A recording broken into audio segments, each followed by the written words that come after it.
Good morning, students. Let's start our statistics class. In the previous session, I was telling you about the 6 common methods of collecting primary data. Out of that, the first 2 has been explained to you.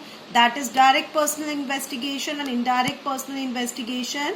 Today, I am going to explain you the remaining 4. That is investigation through questionnaire, investigation or collection through investigators or enumerators, investigation through local reports, and investigation through telephone or email.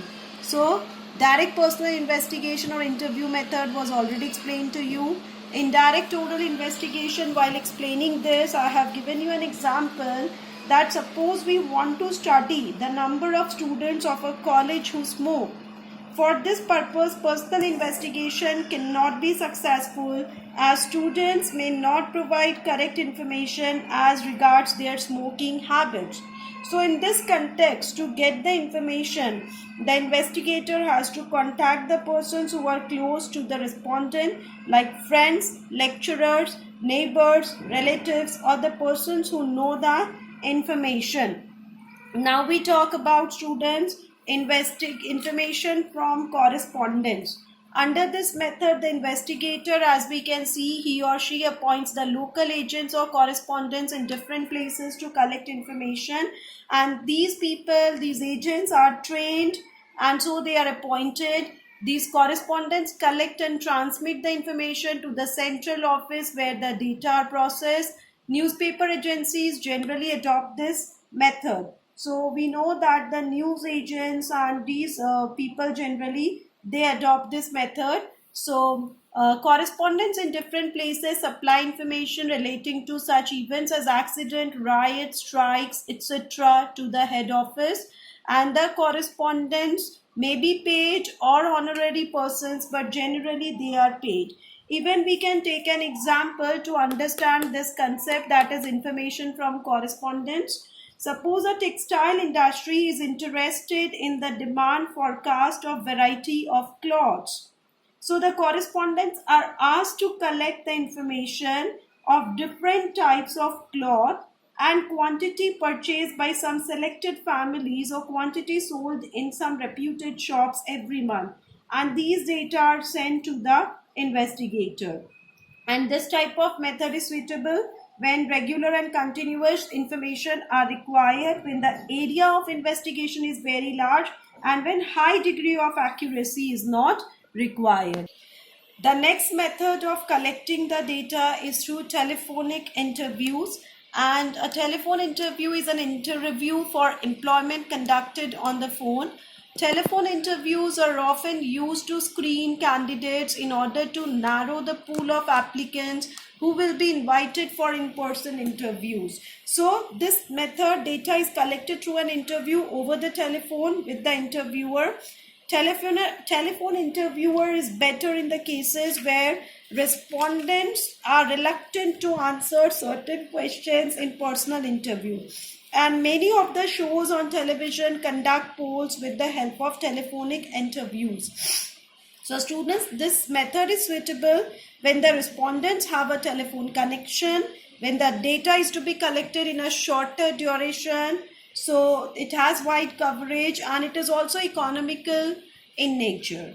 Next, we talk about mailed questionnaire method. Mailed questionnaire method. Under this method, the investigator makes a questionnaire pertaining to the field of investigation and send it to the respondents along with a covering letter to collect information from them. So the cover letter states the purpose, sponsor, instructions, and time of return, and the questionnaire itself is prepared in such a way that it is totally self-explanatory, clear and simple, and is in lucid language. Nowadays, we see that the online surveys or surveys through short messaging services, that is SMS, have become very popular. And this method is suitable when the area of investigation is very large, when respondents are literate and are likely to cooperate with the investigation. Now, in order to make you very further clear about this method, even we will talk about, so I suppose the mail questionnaire method is clear to you. Now students, we discussed the last method, that is the questionnaire method. And this method of data collection is quite popular, particularly in case of big inquiries.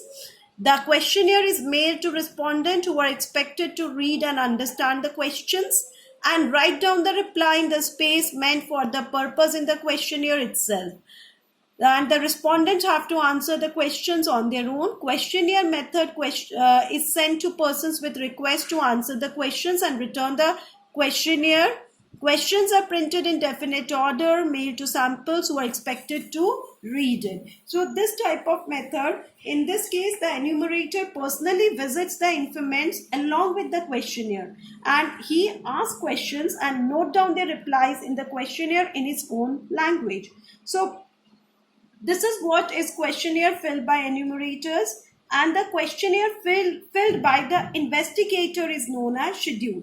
So there is no basic difference, students. You have to understand that there is no basic difference between a questionnaire and a schedule. A questionnaire is filled by the respondent, while a schedule is filled by the investigator. Only this is the difference, that a questionnaire is filled by the respondent and a schedule is filled by the investigator. So this is what the basic difference.